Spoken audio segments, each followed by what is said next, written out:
Well, I don't have an introduction for this podcast. I'm very indecisive when it comes to that stuff. But Mm-hmm. I do go by Tony Oddball. This is an odd conversation. Here with a very Mm-hmm. special guest. Zipakli The Illagator. There you are. Cool. Yeah, and Well, I can't hear you for a second. no worries. So, what's it called? Yeah, I think I found out about you through Jeffrey Obvious. I think you did an interview with him recently, Mm-hmm. Okay. and then I decided to check out some of your music, and it's definitely unique, at least for my usual taste. So, I really Oh, got okay. into it right there. But yeah, I didn't do a lot of research as much as I should have. This week's been pretty hectic. But so I'm just gonna ask like a few like basic questions before we get into depth and stuff. So Okay. Cool. where are you from, and how long have you been making music for? Okay, so I'm originally from Mexico. I've been here since I was 10 in California. And music, I've been writing verses since I was probably like 15, 16. I'm 35. And I started writing probably when I was like 8. My dad, he's really into the arts. And I remember he had this like big suitcase full of poems that he had written for you know either my mom and his first wife even and they were really nice, so he kind of gave me a little bit of pointers about like structure for me at the time being a child. But I always liked writing. Mm-hmm. So yeah, I think I've been into creativity like as far as I can remember. Mm-hmm. And as far as being really dedicated to my music, sorry, I had a phone call. It's all good. As far as being really dedicated to my music, I feel like these past couple years I've been really putting it out there. I put out my first EP out, I believe, was it 2018, 2019? I think it was 2019, early 2019 in February. And I have another EP that I just put out, but really I've been performing since first since 2007, 2008, somewhere around there. Mm. But I kind of I didn't pursue it fully for a while because I have a daughter. She's 10 years old, and that was, of course, my main priority. And now that she's a little bit older, I'm able to explore a lot more. And, Mm-hmm. I'm able to give it a little bit more of my time. Yeah, definitely. It definitely is a struggle. I mean, I don't have kids myself, but there'll be a lot of interviews I will see, and a lot of these artists have like children themselves, such as like Snow the Product. She had she like didn't speak on her child like in her early career, up until maybe I think maybe her son was around like 8 years old maybe, and then she started speaking on him, and it just goes to show that like you even with all these different responsibilities you got in your way, you still like strive for what you got to get done. You know what I'm saying? Yeah, definitely. And you gotta believe that what's meant for you is for you, and that's gonna be there. Mm-hmm. When you're ready, and when you have, at least when you have yourself in a good place and your priorities taken care of, then everything just kind of starts, snowballing from there. In a good way. Yeah, absolutely. And so, I mean, aside from your pops and stuff, I mean, is there any other influences that you had like going into creating your own craft? For sure, definitely the first rapper that really caught my ear, like that was Tupac, of course. I remember coming here, being 10 years old, and my cousins playing, his what was it? I think it was the All Eyes on Me. I'm not sure, but it was one of they had the tape, they had the tape, and I was like, dang, like who's that, And they're like, oh, they put me up on game, and I just really listened to the way that he structured his words and his verses, and then from there, just started exploring, even more, going in deeper, discovering the roots. I love the roots. I love Guru. Who else? And even going a little bit deeper, Gil Scott Heron is one of my favorite, Mm-hmm. poets, and just seeing the way that he he's so versatile delivering his messages. He can, really deliver with any style, and those are I think my main influences. For sure, for sure. Yeah, as far as writing. Mm-hmm. Do you have like a favorite Pac album? Favorite what? Favorite Tupac album? I want to say that it is the All Eyes on Me. All Eyes on Me. Yeah. Mm-hmm. And just because it has the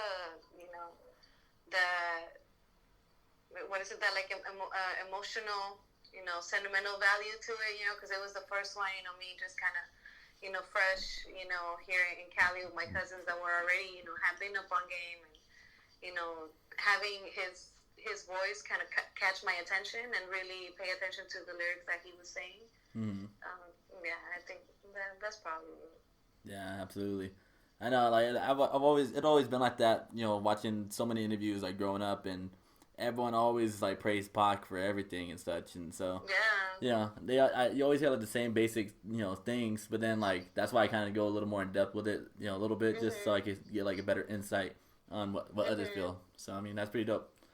So mm-hmm. So we'll just go right into some of these things like that kind of make you stand out a little more, where you rap and everything, but you also speak Spanish on some songs as well. Yeah. So like how was it even like getting used to like rhyming in Spanish and then flipping it into English at the same time? I think it wasn't really too much of an issue at all, because I speak Spanish is my first language, and I grew up hearing, just the way that all my tios joked around with each other, my tias, my grandma, different sayings, that are kind of, I don't want to say typical, but traditional of, Mexican, or even in Jalisco, every different state has, different sayings and different,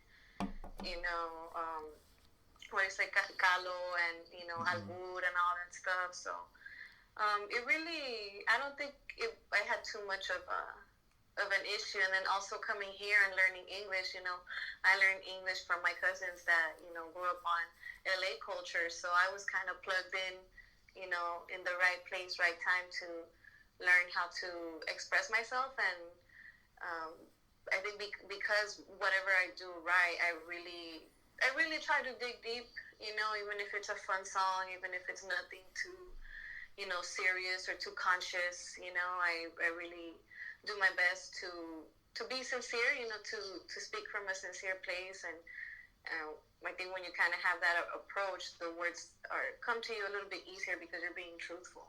Mm-hmm. So. Yeah, I mean, so you're from Jalisco? Yes. Okay, cool. So my I look white, but I'm Mexican myself. But my family is out. They were from what was it, Sinaloa, and so. Okay, cool. I don't know my Mexican geography like that, so I'm not even gonna try to attempt that. But so like, how was it even transitioning just from like as a child, being embraced into all this stuff right here, while embracing this stuff. Sorry about that. Yeah, it's really, I think that's almost like that chameleon medicine. You have to be.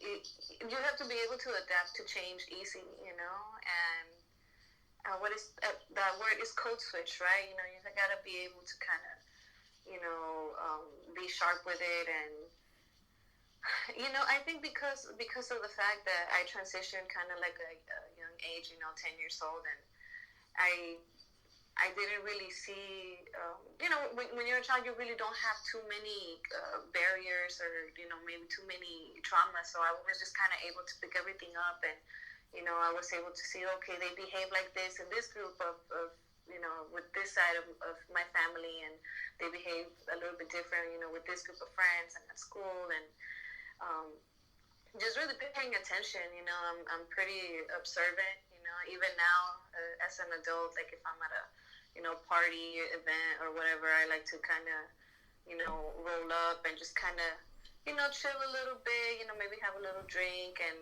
mm-hmm. Check out the vibe. And, then I'm like, all right, this is kind of vibe. All right, and I think just kind of being observant and mellow, really mellow, and allowing for, the vibe to come naturally. Mm-hmm. think that that has been helpful in dealing with all the aspects, all the different cultures, right? Yeah. From this side and that side. Mm. Is that like kind of like similar to your writing process when it comes to writing music? Yeah, definitely. Okay. Definitely. Do you have like your own like rituals you do like right beforehand? You know, like some people like the ritual will be like maybe smoking or like, you know, they just write whenever they feel like, you know, like just different type of rituals. Yeah, definitely. I remember at first when I first started writing, when I first started writing bars, which was like, I don't know, 15, 16 years old, I would just get these like waves of just inspiration. Mm-hmm. And I would write over different beats to different songs, that were already out. Of course, a lot of like Snoop Dogg, some Cypress Hill here and there, beats that I liked, and I would just write about what I was feeling at the time. And, that was kind of, my practice, but it was just like a sporadic wave of inspiration, and I would just write. And then I think, as I grew up, those waves kind of, they don't come as easy anymore, Mm-hmm. and, now I do have a little bit of a ritual where I have to, if I know I have a song, somebody gave me a beat or something, that I know I have to work on.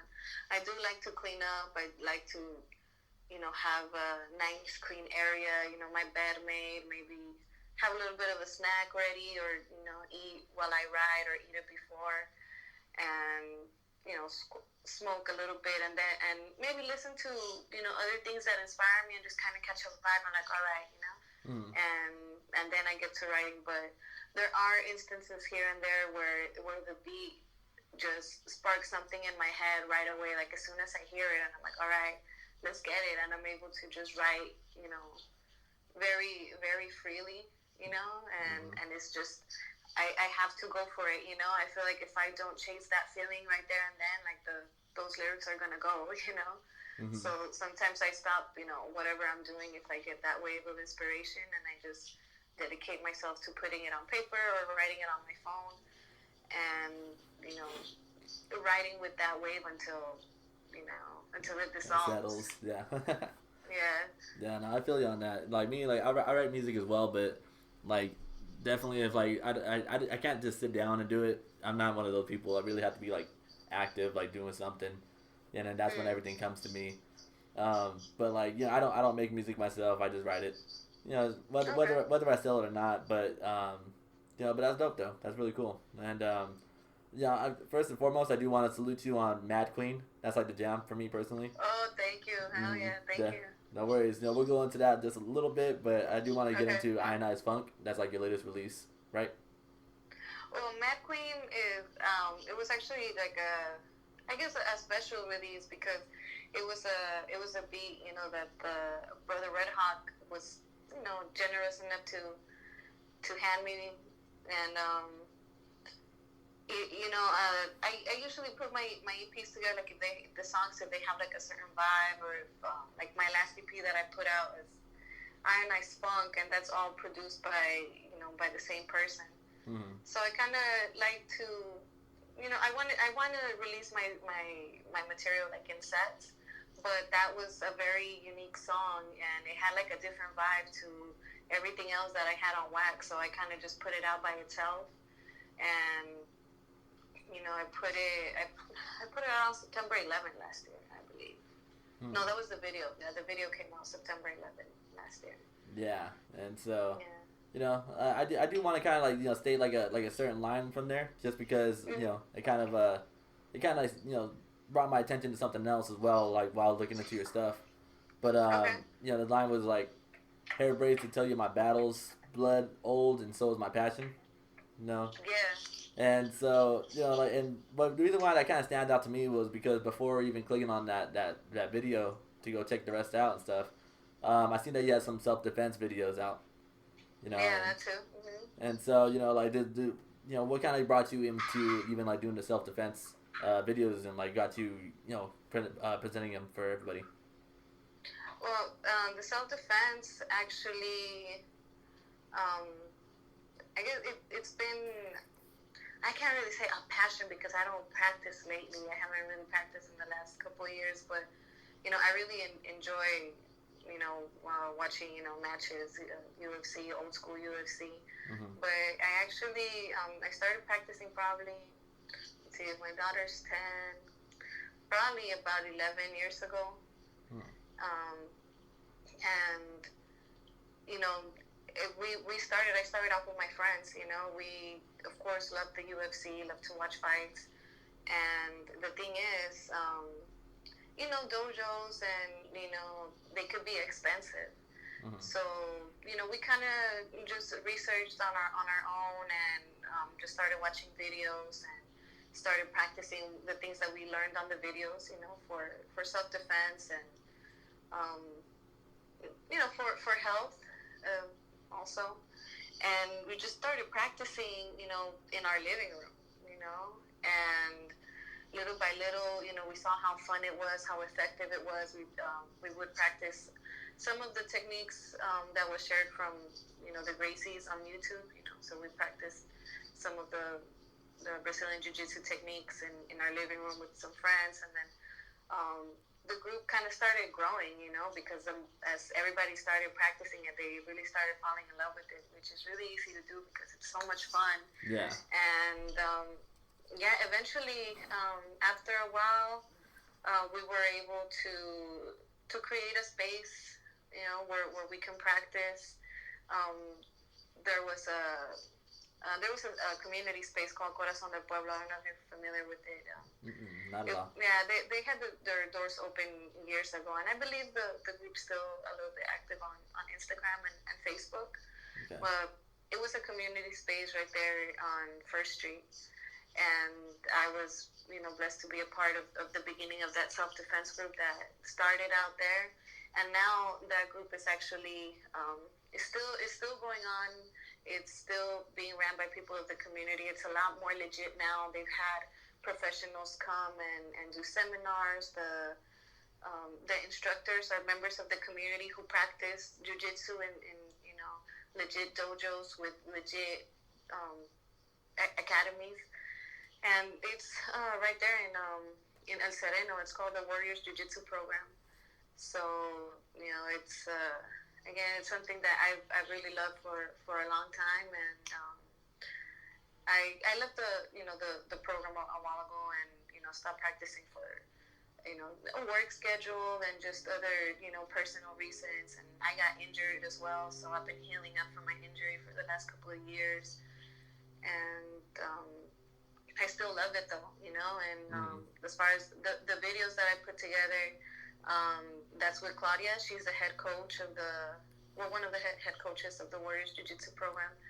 And, we just thought it was a very, something necessary to make it more accessible for people that maybe may not have access to the class because of schedules or because of, different things. But if we could at least put some techniques out there that are easy to practice for people, we thought that would be, kind of a good service considering all the things that are happening, that are always happening, in our society. It's dangerous out there. Yeah, so, definitely. Yeah. And I always support, everybody, especially women that like going into like learning jiu-jitsu or just learning any kind of self-defense mechanisms, because not only would like, like the disgusting, sexual assault dudes out there, but just in general too, like. Sometimes, you just happen to run into the wrong one day, and then, you have to defend yourself, whether you beat them up or you just, like, push them off or something. You know what I'm saying? Yeah. So. Yeah, and there's really a big advantage in knowing what it's like to feel that pressure, Like, a lot of people don't really know what it's like to, to have another person so close to them, on top of them, or being so aggressive. Even in drills where you're fighting with precision, it still could be exhausting, but it's a great practice to know what it's like to have another human being giving like their all to submit you in a way, and in practicing that, I feel, at least in my case, that I lost a lot of fear, and I know that it's a struggle, it would be a struggle, but I at least have a fighting chance over somebody that may panic or may shut down in a confrontation. So it's, even if it's a small chance, I got a chance to pull something up and defend myself and escape with my life. Yeah, big time. I always get annoyed at those people that like see a fight or something and they're like, "Oh, they're stupid because I would have done this, I would have done this move and that." It's like, oh my gosh, shut up. Like it's like sometimes when you're like sometimes when I do my interviews and like when I'm really unprepared back in my past, I would have to like pull out questions out of my ass just to try to get something out. But like you have to really be prepared for yourself and you have to like be understand the pressures of it, and you learn from there. You know what I mean? And I don't know. It's pretty funny. Yeah. I don't know. But let's revert back a little bit. I can talk about this topic for a while. Okay. But and this ionized funk. So that was that came out this year. Yeah. Is that like a little EP or something, or is that just like something you just want to throw out? Yeah, it's a 3-track EP. It's all produced by 3 Heart. He did the beats and the mixing and the mastering and the samples and everything. And it's a little bit different from the first project that I put out that's called Old Fire. That one's a little bit, I think, more boom bap ish. And this one's a little bit more funky, and my delivery, I feel, is a little bit more feminine, like more, I get to sing a little bit, in one of the songs, and, I guess the Dualidad song that I have with 3 Heart, I like, I like that song a lot, and, it's a different style, but it was good for me to work with those beats because they were so different, and they inspired me to write in a different way and about different things. Yeah, and then that's like an interesting transition, going into that one compared to the Old Fire project that you had. And so like I just want to know, like, was that like 2 very big different stages in your life, or was that just like different moods that you're in? Definitely. Definitely 2 completely different stages of my life. The Old Fire EP, the reason why I called it Old Fire is because those songs are anywhere from 8 to 10 years old. Holy shit. Yeah, the Ondas Solares is at least 10 years old. Limitless is like 8 years old, something in that ballpark. And those songs that I put in Old Fire, there are, I guess, some of the best beats that I had when I was kind of, starting out, before I had my daughter. And those were my favorite songs that I had from, just homies that were like, hey, like, I know you rap here, like, just gave me a dope beat, and I was able to, make something with that. But the beats were not like, tailor-made or, anything like that, it was just things that, people were like, here, Yeah. I always trip out on stuff like that, because especially when they're like, I forgot who it was. Someone recently I interviewed that was just talking about, I brought up a song that I really liked from him, and I was like, oh, like, how was it making that? He goes, well, that was actually like 10 years ago. And I'm like, you gotta be fucking kidding me. It's just kind of mind blowing to me, because it's like, you really do have a vault that you have, and then you just release it whenever you feel like it's right. And so, some of the best work has been like that. So, salute to you for that. Yeah. Yeah, and it lets you know, like, because I mean, what song was it? I think that the song Limitless on Old Fire, I recorded it like 3-4 times. And it wasn't coming out right, and I think there was another one of the songs that I recorded a couple times in a couple different studios because I wasn't satisfied with it, and now I look back at it and I'm so glad that I did that, because it's something that I'm comfortable with, like, I feel that the songs are still good, they're still relevant to what's going on today, even though they were made a while back, and again, that was my writing style, and kind of, again, where I was almost 10 years ago, and they're still pretty good, so yeah, I think that's a good sign, No, big time. I mean, like, obviously for like new listeners, like, since you're still on the come up as it is, all these new listeners are going to be walking into this like thinking like, okay, like, this is crazy. She just made this right now. That's until they see this interview, but we're gonna see how that even goes in the first place. Yeah. Can we talk about spirituality real quick? Of course. Yeah, Of because course. I don't know, like I've always been into just like I love everybody's belief system just because I don't I personally don't have one myself. I'm not even that religious dude, but I do like spirituality. I mean, and I don't know enough of it to really like have a full on like confident opinions on things. But I don't know, like can you want to get into it a little bit? Maybe does it have anything to do with your name to begin with? Oh, for sure. Yeah. Spirituality. Yeah, that has really been. I think it's like such a big part of who I am in my journey. I I grew up Catholic. My grandma, she's from Jalisco. You know, I grew up, with her telling me that throwing away milk is a sin. You know what I'm saying? Throwing away food is a sin. Oh, So okay. many things, so many things were sinful and in a very strict, a very high standard.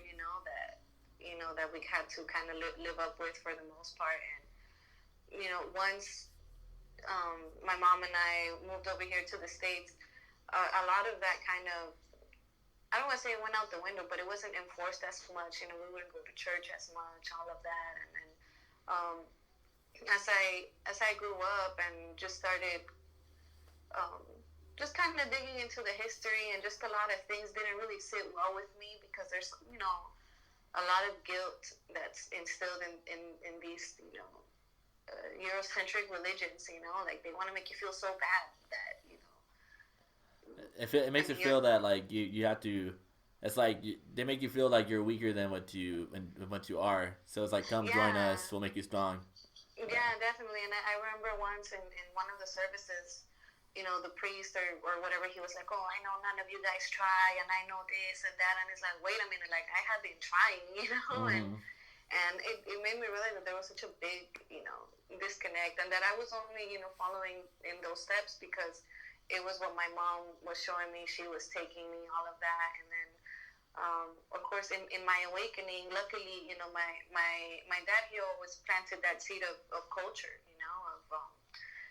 he would take me to, museums. I went to a few pyramids here and there, a couple ceremonial centers. So it was always very clear to me that I was indigenous, that I am indigenous, and I'm sorry. and I'm with sorry. Real quick. What does with indigenous mean? huh? I'm sorry. I'm a little. I don't know what indigenous means.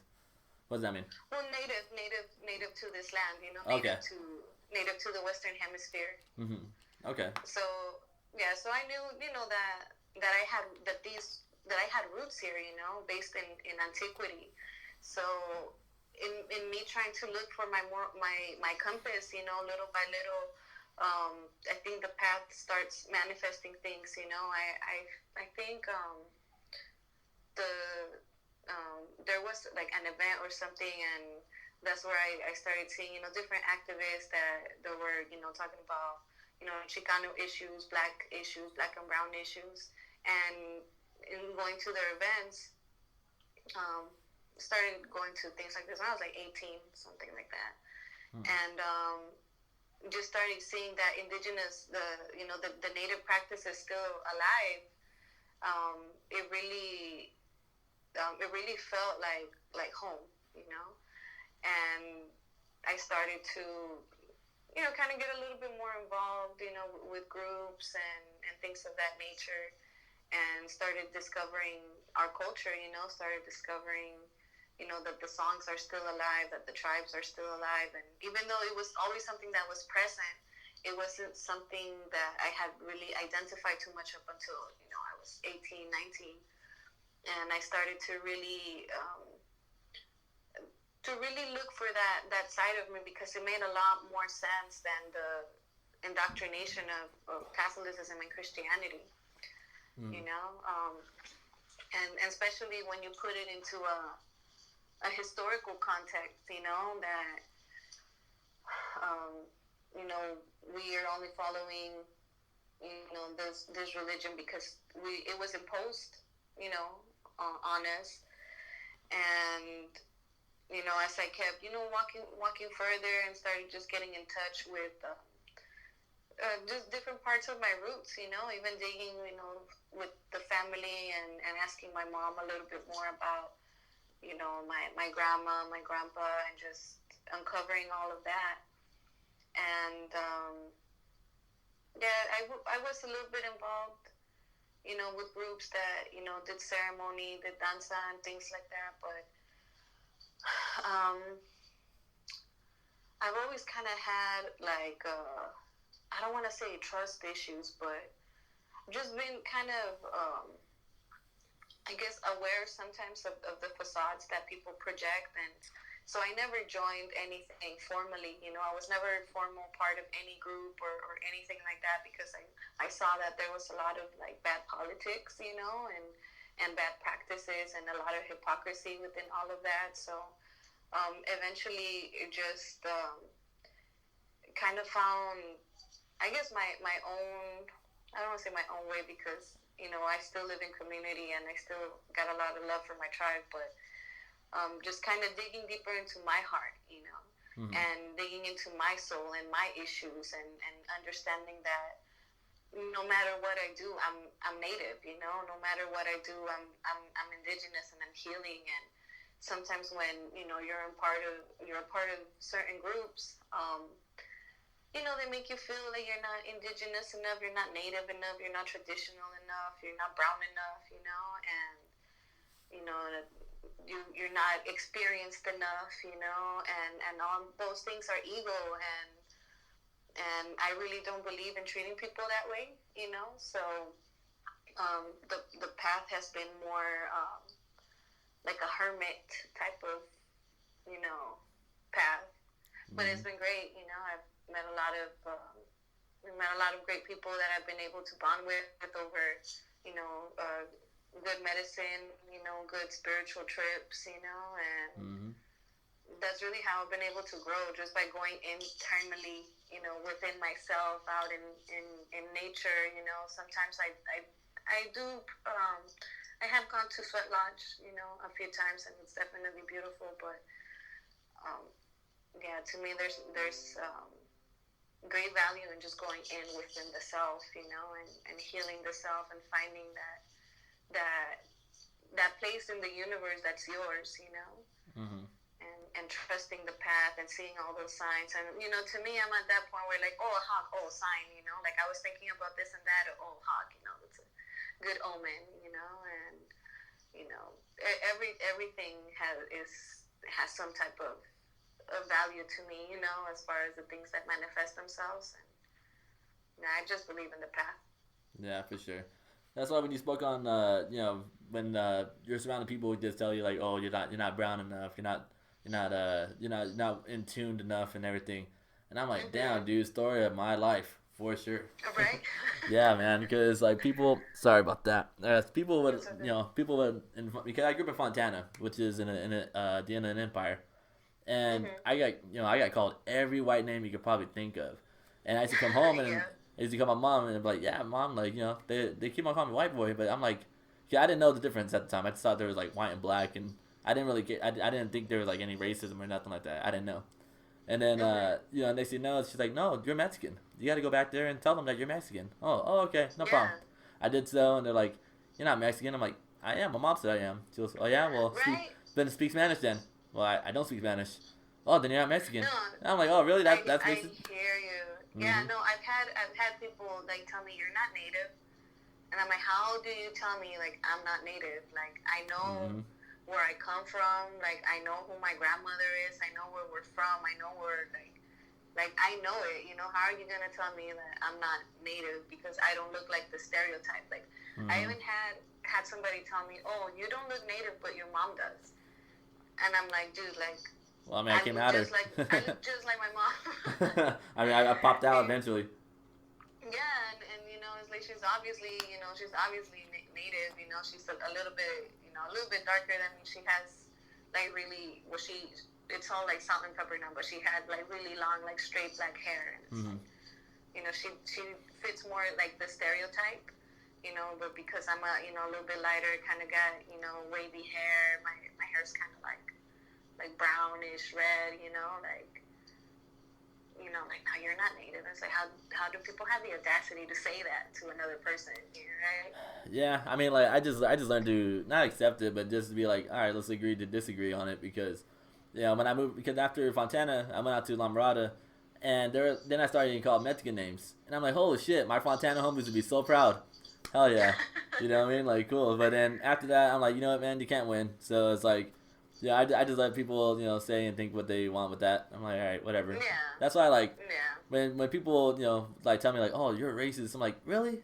I wish I was racist, but no, I just don't see it that way, It's just, yeah, like I'll pick on everybody, but I'm not like I don't believe in like, like treating anyone different because they're a different color or some shit. But yeah, that's normal. Mhm. Sorry about that. Unfortunate. No worries. No, I'm just happy that I'm able to share that pain with somebody else. So Definitely, it's very I feel soothing. you. Cool. So, there's like a few things I do want to show just to make it a little stand out a little more. But Okay. let's just say this whole lockdown thing gets extended out for another what's it called? Just for the rest of the year. Okay.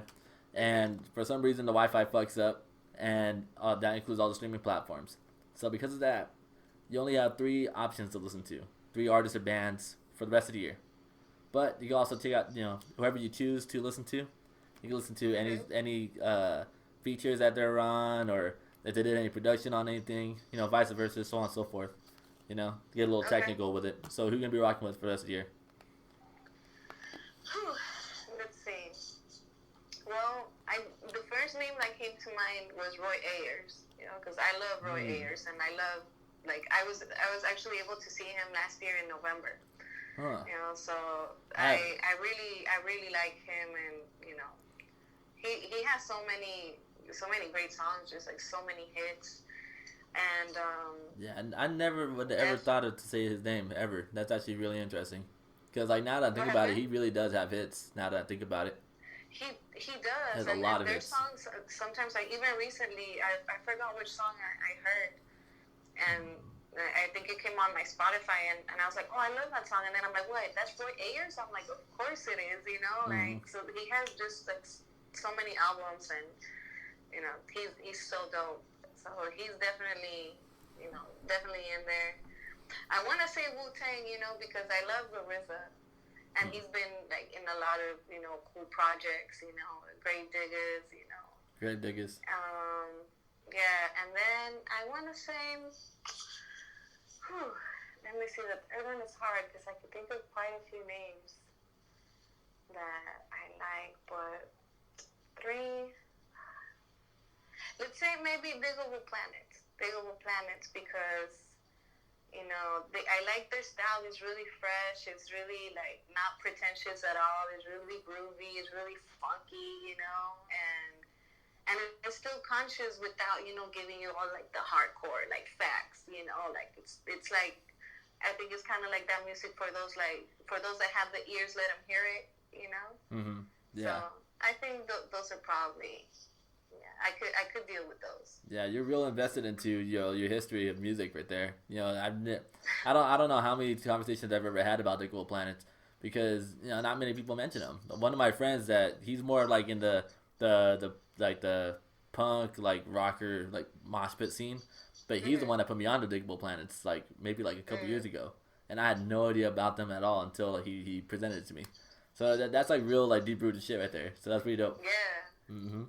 Yeah, they're dope, and I love the fact that they have Ladybug Mecca, and she's so smooth and feminine and fly, and it really adds a good balance, to the voices of the brothers, and I realize like I listen to men all the time, and Erykah Badu will probably be another one because I love her too. But you catch that live? I didn't. I think I was up in the mountains. Oh gosh. I was up in the mountains getting my nature on. So It was a different level, man. It's like there's a difference between listening to her tapes to listening to her live, but when you heard her and Jill Scott like go back and forth with their hits, it really like sat different with you, Yeah, I bet. Yeah, and I'm trying to figure out if I could catch it somewhere. I don't know if the replay is out on YouTube or anything. But maybe. I mean, if anything, maybe on YouTube. Yeah. That'd be pretty dope. Yeah, but I highly recommend, if you whenever you have the chance, find that for sure. Definitely. So 2020, where do you see yourself at? Oh, 2020. I see myself just creating more music, creating more art. I like to make jewelry. I got some shirts, that are gonna be available pretty soon. So I really see myself just expanding and just trying out new things. It's really a bummer, that we can't do shows and all of that because I think that I finished 2019 pretty strong, and I really had a lot of inspiration for 2020. We had made a lot of good connections, me and my team. We had some good venues that we wanted to perform at, and unfortunately we can't do that anymore. But I still want to keep creating right now. I've been looking for more beats. I want to make another project, but I want to make it more lyrical, like kind of more hardcore. Like not in a I don't want to say aggressive way, but just kind of like just a more aggressive. Maybe more aggressive style, more lyricism. Explore a different side of myself, and I definitely want to go in, with the lyricism because I want to show what I can do. Like I said, old fire is old fire. It's old. Still hot. It's still hot, but it's old, and I'm not too old, but it's a different part of my life. And Ionized Funk was. It's a really cool experience, and I definitely want to do a volume 2 to that with 3 Heart. But I really want that, that I love Grave Diggers. Like, I love Grave Diggers. I want that, like, hard, like, that shit you could vibe to, you kind of dance to, but that's still, like, lyrical. You still have the bars right there, too. Yeah, bars, and there's a lot of really dope MCs out right now, and it's inspiring. And again, I just wanna show what I can do now, in a more lyrical, more hip hop style.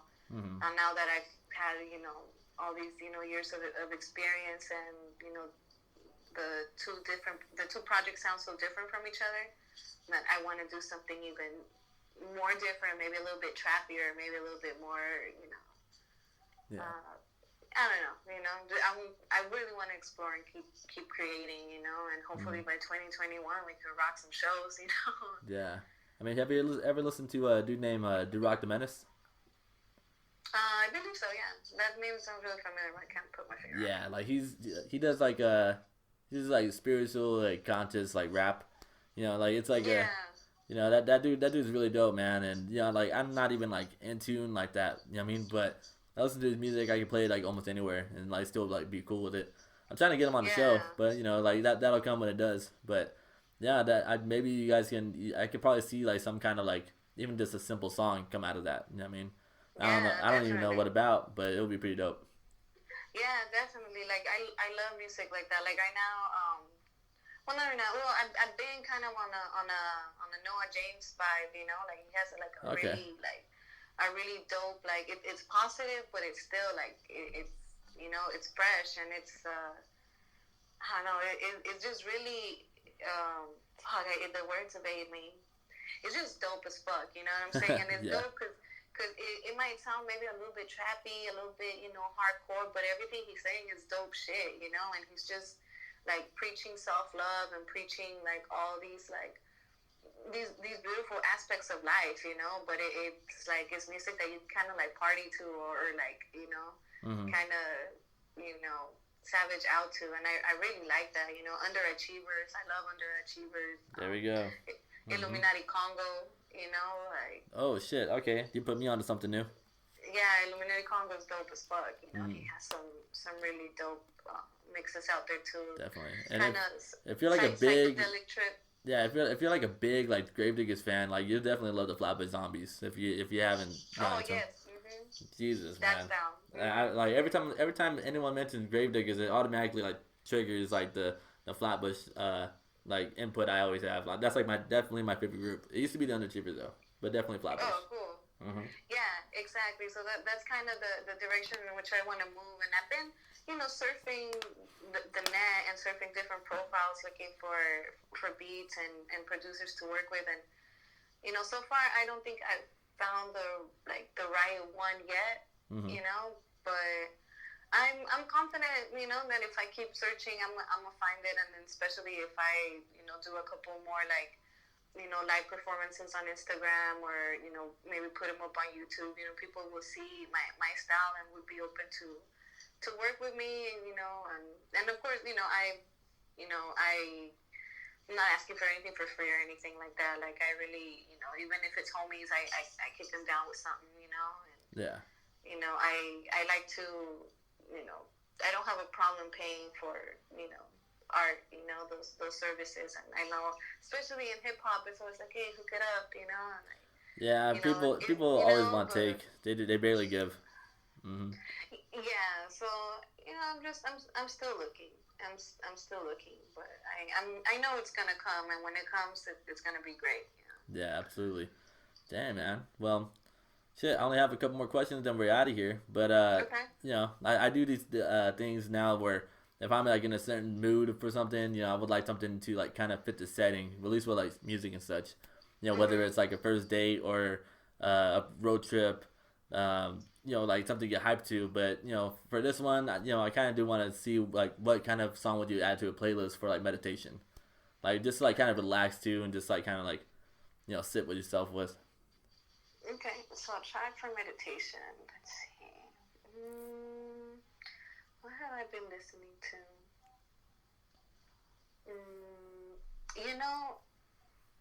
To meditate, actually, now that I think about it, I listen to a lot of Javier Ishayo Quijas, I believe his last name is. And it's a traditional Mesoamerican music.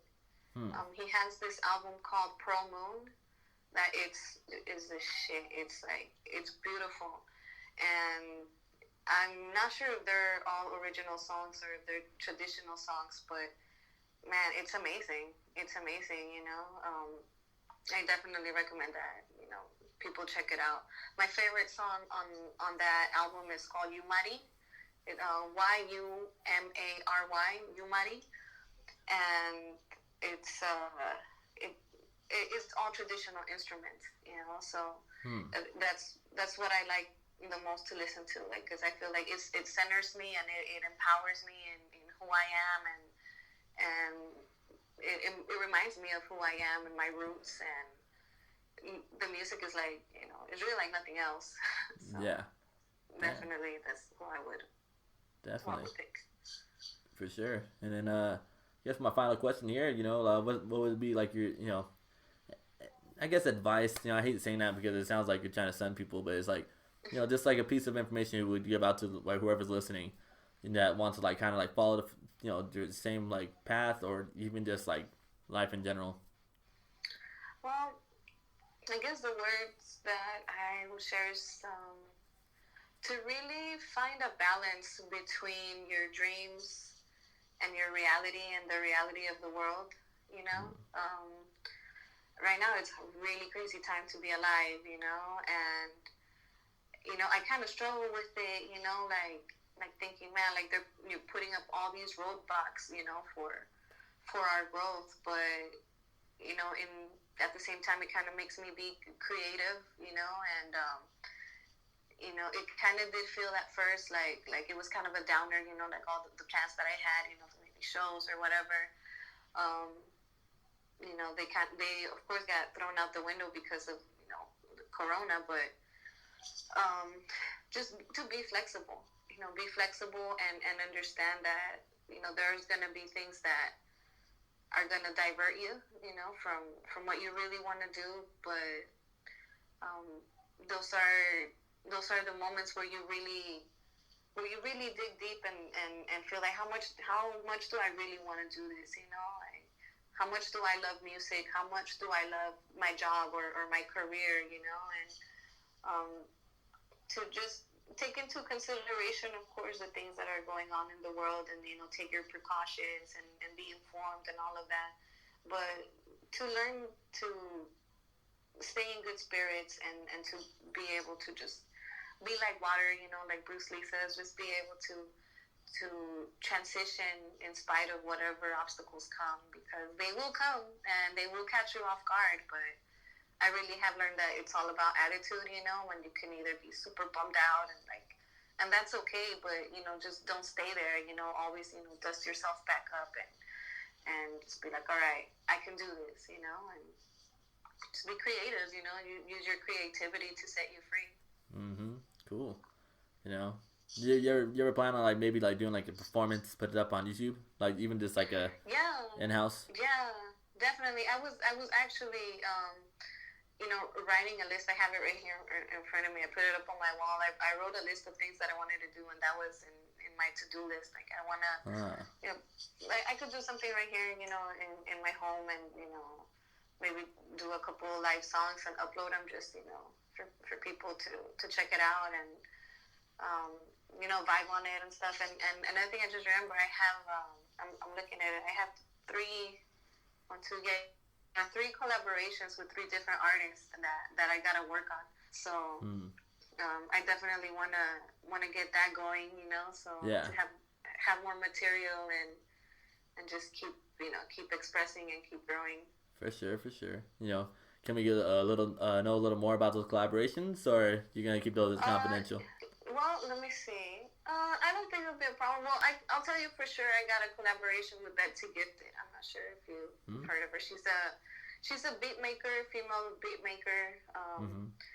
Yeah, we have a song coming out, and the other 2 brothers I haven't really haven't asked if it's okay to disclose what we're working on or not. But yeah, well, I mean, for the record, this probably won't come out for next week or so. Oh, not next week, next month. What happened? Sorry, for record, I think this is probably gonna come out like next month, like in middle of June, maybe beginning of June. So okay. Just for the heads up. Okay. So hopefully by then we'll have it. But it's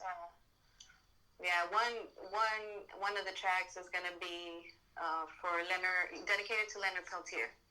So the political prisoner. So that one's I'm actually really excited about that one. I got the beat and the verse from the brother, and it's really dope.